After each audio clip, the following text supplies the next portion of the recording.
Egli Tako vijon të jetë më komentuara nga Big Brother, por nga ana tjetër nuk më pëlqen qasja apo gjua e urrjetis që po shfaqen disa personazhe për të. E fundit që është folur për Eglin është që ka bler klikimet edhe nuk i ka shikimet reale. Është një idiotësi me brirë kjo që dëgjoj lart e poshtë, por ka disa zëra minimalist të vogël dhe pa vlerë. Por e them, për nga ana tjetër, për të analizuar dhe për të treguar që Egli Tako është një nga emrat që shet më së shumti në këto kohë, është një nga emrat që i ka vënë vulën showbizit, ku nga mëngjesi deri në mbrëmje, në të gjitha emisionet ku flitet për showbiz, emri i saj është kryefjalë, edhe pse ajo realisht nuk po flet ose po flet as pak, ose po flet me këngët të cilat do t'i publikoj në bashkëpunim me Fifin edhe DJ Jimbon. Shuj dhe Ku je nisti janë dy bashkëpunime që priten të publikohen këtë javë, ku padyshim do të rrëmbejnë sërish vëmendjen e publikut edhe do t'jenë këngë verore që do t'i dëgjojmë gjatë sezonit ku do të shkojmë për pushime.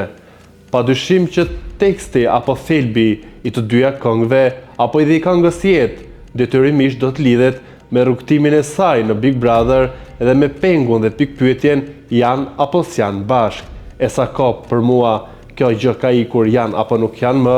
ajo që dua të diskutoj me ju apo të jap edhe mendimin tim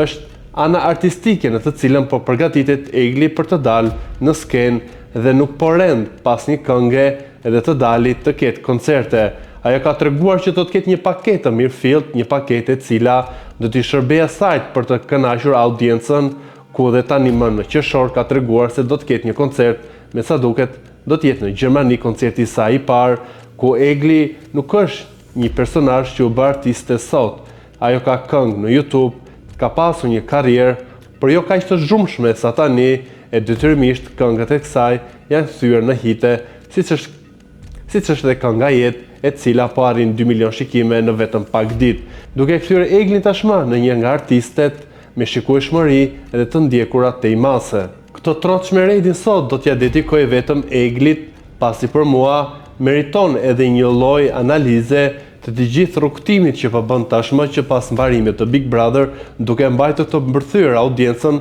por duke mos hedhur kunja apo sinjale për të folur keq për gjestin në rasti konkret. E nëse nuk janë në një lidhje, për disa janë, por mua po vepron në një mënyrë ndoshta në të mirën e saj për të grumbulluar ose më saktë për të krijuar një background apo një patent të mirë me këngë që do t'i shërbejnë asaj për të pasur koncerte apo për të pasur edhe një karrierë muzikore ku zëri nuk ja shajm dot, pasi ka një timbër, ka dhe një vokal të brisht, të ëmbël, melodioz dhe shumë të përshtatshëm për çdo lloj zhanri muzikor, ku dhe në Big Brother kemi dëgjuar shpeshherë që të këndojë dhe të dhurojë momente të bukura me interpretimin live. Këto sulmet që bën për Eglin, patyshim që bën nga personazhe që kanë qenë në Big Brother, por nuk kanë pasur një impakt të madh dhe tashmë janë kthyer si një lloj e keqe për të përfituar apo për të qenë personazhi negativ në këtë histori e cila me sa duket nuk do të ketë mbarim së komentuari edhe përgjatë sezonit veror në ditët apo në muajt më të nxehtë, sërish do të jemi këtu duke komentuar se janë apo nuk janë bashkë, si janë përgjigjur me këngët e tyre, a janë takuar, a i kanë parë bashkë apo jo. Besoj që këto do të jenë temat ende aktuale në këta personazhe që kanë dalë nga Big Brother. Por në vend që të presim apo të shikojmë në lidhje me një raport që në fund të ditës për disa nuk mund të ketë atë interes, mund ta kuptoj për një pjesë të audiencës që janë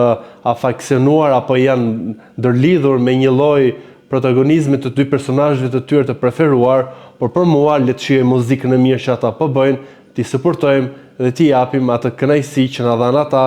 kur i shipam apo dhe ku i komentuan për gjatë kohës së Big Brotherit.